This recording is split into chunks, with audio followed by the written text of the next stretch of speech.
প্রিয় শিক্ষার্থীবৃন্দ, আশা করি তোমরা সবাই ভালো আছো। এই মুহূর্তে তোমরা যে যেখান থেকেই আমার এই অনলাইন ভিডিও ক্লাসটি দেখছো, সবাইকে জানাচ্ছি আন্তরিক শুভেচ্ছা ও অভিনন্দন। আমি মিথুন চন্দ্র মহন্ত, সহকারী শিক্ষক, Iqbal Siddiqui school and college. শিক্ষার্থীরা, আজকে আমি নবম ও দশম শ্রেণীর গণিত বইয়ের অধ্যায় 7-এর দুইটি গুরুত্বপূর্ণ সম্পাদ্য নিয়ে আলোচনা করব। এটি হচ্ছে সম্পাদ্য 1 এবং 2। তো শিক্ষার্থীরা, আমরা প্রথমে সম্পাদ্য 1 নিয়ে আলোচনা করব এবং পরে সম্পাদ্য 2 নিয়ে আলোচনা করব। তো চলো শিক্ষার্থীরা, আমরা কথা না বাড়িয়ে সম্পাদ্য 1 নিয়ে আলোচনা করি। এখানে বলা আছে যে ত্রিভুজের ভূমি সংলগ্ন একটি কোণ ও অপর দুই বাহুর সমষ্টি দেওয়া আছে, ত্রিভুজটি আঁকতে হবে। তো শিক্ষার্থীরা, এই প্রশ্নটি যখন তোমাদের পরীক্ষায় আসবে, তো এখানে ত্রিভুজের ভূমি কত সেন্টিমিটার সেটা দেওয়া থাকবে, ভূমি সংলগ্ন কোণ কত ডিগ্রি সেটাও দেওয়া থাকবে, এবং অপর দুই বাহুর সমষ্টি কত সেন্টিমিটার সেটাও দেওয়া থাকবে। তো এখানে যেহেতু ত্রিভুজের ভূমি সংলগ্ন কোণ অপর দুই বাহুর সমষ্টি দেওয়া নেই, এই জন্য আমরা আন্দাজ মতো ধরে নেব যে ত্রিভুজের ভূমিকে স্মল এ দ্বারা প্রকাশ করা হয়েছে, আর অপর দুই বাহুর সমষ্টিকে স্মল এস দ্বারা প্রকাশ করা হয়েছে, অর্থাৎ এইটুকু, আর ভূমি সংলগ্ন কোণ এটাকে স্মল এক্স দ্বারা প্রকাশ করা হয়েছে। তো শিক্ষার্থীরা, এখানে যেটা বলা আছে যে অপর দুই বাহুর সমষ্টি বলতে এখানে এই ABC যদি একটি ত্রিভুজ হয়, তাহলে এই ABC ত্রিভুজের এই AB বাহু আর AC বাহু, এই দুই বাহুর সমষ্টি হবে কি, এই S। তো প্রথমে আমি যে কাজটি করব সেটা হলো যে কোনো একটা রশ্মি নেব, অর্থাৎ আমরা BE একটা রশ্মি নেব। এই BE থেকে ভূমি এর সমান করে আমরা BC অংশ কেটে নেব। এখন এই BC রেখাংশের B বিন্দুতে কোণ X এর সমান করে CBF কোণ আঁকব। CBF কোণ আঁকার ফলে এখানে আমরা কি করব, এই BF থেকে এই যে অপর দুই বাহুর সমষ্টি S, আমরা যে S দ্বারা প্রকাশ করেছি, এই S এর সমান করে আমরা এই BD অংশ কেটে নেব।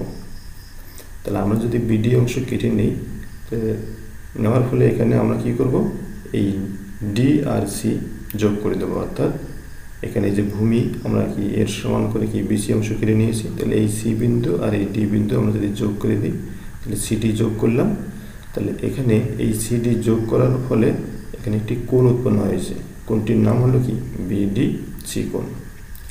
তো শিক্ষার্থীরা, আমরা এই BDC কোণের সমান করে, অর্থাৎ এই DC রেখাংশের C বিন্দুতে এই BDC কোণের সমান করে আমরা কি করব, এখানে একটা কোণ আঁকবো। তাহলে আমরা লিখব যে এই DC রেখাংশের C বিন্দুতে যে পাশে B আছে, সেই পাশে আমাদেরকে কি করতে হবে, এই BDC কোণের সমান করে DCG কোণ আঁকবো। তাহলে এখানে কি বোঝা যাচ্ছে, তার মানে এখানে এই D কোণ, অর্থাৎ এখানে BDC কোণ আর DCG কোণ সমান। তাহলে একটা ত্রিভুজে যদি দুইটি কোণ সমান হয়, অর্থাৎ এই D কোণ আর C কোণ যদি সমান হয়, তাহলে এখানে কোণ সংলগ্ন যে বাহু দুইটি আছে, কোণ সংলগ্ন বাহু দুইটিও কি সমান, অর্থাৎ এখানে AD আর AC সমান। তাহলে শিক্ষার্থীরা, আমরা যদি এই ADর সাথে AB যোগ করি, কারণ এখানে যেহেতু AC আর AD সমান, তাহলে ADর সাথে যদি AB যোগ করি তাহলে কি পাবো, BD, আর BD মানে হচ্ছে কি S, কারণ আমরা এই S এর সমান করে কি BD অংশ কেটে নিয়েছি। তো আমরা এখন যে কাজটি করব, যে এই C বিন্দুতে আমরা কি করলাম, BDC কোণের সমান করে DCG কোণ আঁকলাম, যা কি করে BD কে এই বিন্দুতে ছেদ করে। তাহলে এই ABC ত্রিভুজ হচ্ছে কি উদ্দিষ্ট ত্রিভুজ। শিক্ষার্থীরা, আশা করি তোমরা বুঝতে পেরেছ। তো এই সম্পাদ্যগুলো, অর্থাৎ সম্পাদ্যের মধ্যে তোমাদের মুখস্থর কিছু নেই, তোমরা যদি বেশি বেশি করে প্র্যাকটিস করো, এবং চিত্র দেখেই তোমাকে সম্পাদ্য বুঝতে হবে। অর্থাৎ তুমি সম্পাদ্য ভালো করতে গেলে, সম্পাদ্য যদি তুমি ভালো কিছু করতে চাও, তাহলে অবশ্যই তোমার সম্পাদ্যটি আবার চিত্রটি ভালো করে বুঝে নিতে হবে। চিত্রটি যদি তুমি ভালো করে বুঝতে পারো, তাহলে তুমি এখানে এটা পরিপূর্ণভাবে লিখতে পারবে। তো আশা করি শিক্ষার্থীরা তোমরা সম্পাদ্য 1 বুঝতে পেরেছো ভালো করে। এখন আমি সম্পাদ্য 2 নিয়ে আলোচনা করব। সম্পাদ্য 2-এ বলা আছে যে ত্রিভুজের ভূমি সংলগ্ন একটি সূক্ষ্মকোণ ও অপর 2 বাহুর অন্তর দেওয়া আছে, ত্রিভুজটি আঁকতে হবে। তাহলে এখানে ত্রিভুজের ভূমিকে স্মল a দ্বারা প্রকাশ করা হয়েছে, অপর 2 বাহুর অন্তর এটাকে স্মল d দ্বারা প্রকাশ করা হয়েছে। আর সূক্ষ্মকোণ, ভূমি সংলগ্ন সূক্ষ্মকোণ, তাহলে সূক্ষ্মকোণ বলতে কি 90 ডিগ্রি চেয়ে যে ছোট কোণ, 90 ডিগ্রি চেয়ে ছোট কোণকে কি বলা হয়? সূক্ষ্মকোণ বলা হয়। তাহলে অবশ্যই এই কোণ x এটা অবশ্যই কি হতে হবে? 90 ডিগ্রি চেয়ে ছোট হতে হবে। তো শিক্ষার্থীরা এখানে আমরা এই সম্পাদ্য 1 এবং সম্পাদ্য 2 এখানে একটি বিষয় লক্ষ্য করা যায় যে সম্পাদ্য 1-এ বলা আছে যে অপর 2 বাহুর সমষ্টি, অর্থাৎ ত্রিভুজের ভূমি সংলগ্ন কোণ অপর 2 বাহুর সমষ্টি দেওয়া আছে, ত্রিভুজটি আঁকতে হবে। এবং সম্পাদ্য 2-এ বলা আছে ত্রিভুজের ভূমি সংলগ্ন সূক্ষ্মকোণ অপর 2 বাহুর অন্তর দেওয়া আছে। তাহলে তোমরা কিভাবে বুঝবে যে এটা সম্পাদ্য 1 না সম্পাদ্য 2?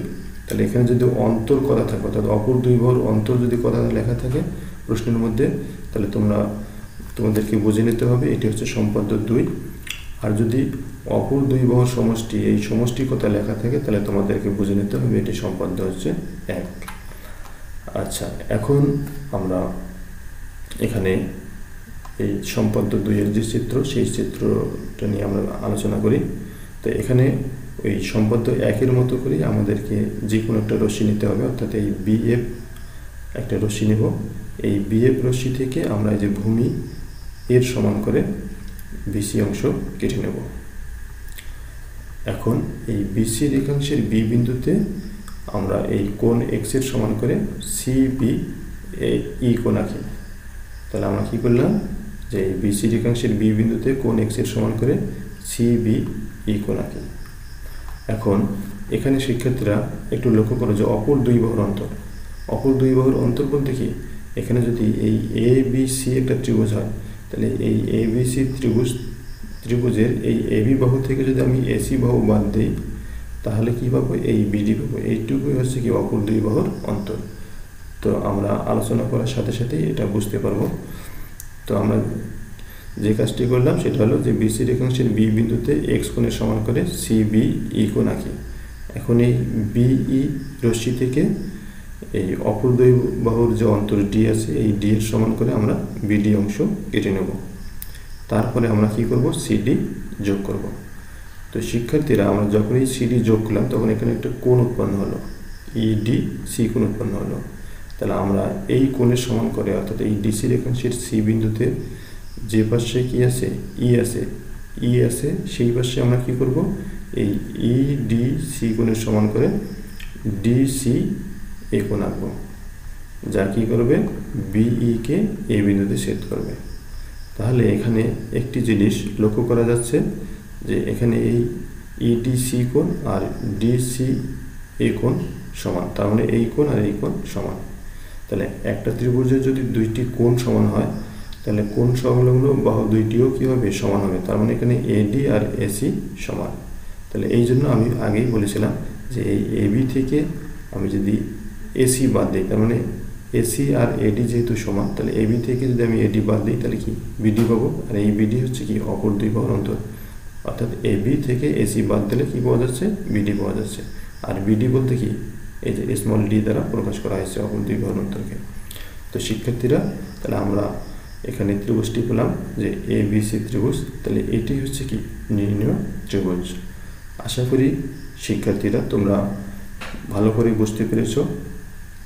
তো আমরা এতক্ষণ যে সম্পাদ্য 1 এবং সম্পাদ্য 2 নিয়ে আলোচনা করলাম, এরই ধারাবাহিকতায় তোমাদের একটি বাড়ির কাজ দেওয়া থাকবে। বাড়ির কাজটি হচ্ছে এরকম যে একটি ত্রিভুজের ভূমি 3.5 সেন্টিমিটার ভূমি সংলগ্ন কোণ 60 ডিগ্রি এবং অপর দুই ভর সমষ্টি 8 সেন্টিমিটার দেওয়া আছে। তোমাদেরকে ত্রিভুজটি আঁকতে হবে। তো শিক্ষার্থীরা, এখানে তোমরা এই যে আমি যে প্রশ্নটি লিখেছি, এখানে এই প্রশ্নটি দেখে অর্থাৎ তোমাদেরকে বুঝতে হবে যে এটি কত সম্পাদ্য 1 না 2। তাহলে আমি আগেই বলেছিলাম যদি সমষ্টি কথা লেখা থাকে তাহলে তোমাদেরকে বুঝতে হবে এটি সম্পাদ্য 1। তার মানে সম্পাদ্য 1-এর যে চিত্রটি আছে, এই চিত্রটি যদি তুমি ভালো করে বুঝতে পারো তাহলে তুমি এই প্রশ্নটির অ্যান্সার করতে পারবে। তো শিক্ষার্থীরা, আমি পরবর্তী ক্লাসে সম্পাদ্য 3 নিয়ে আলোচনা করব।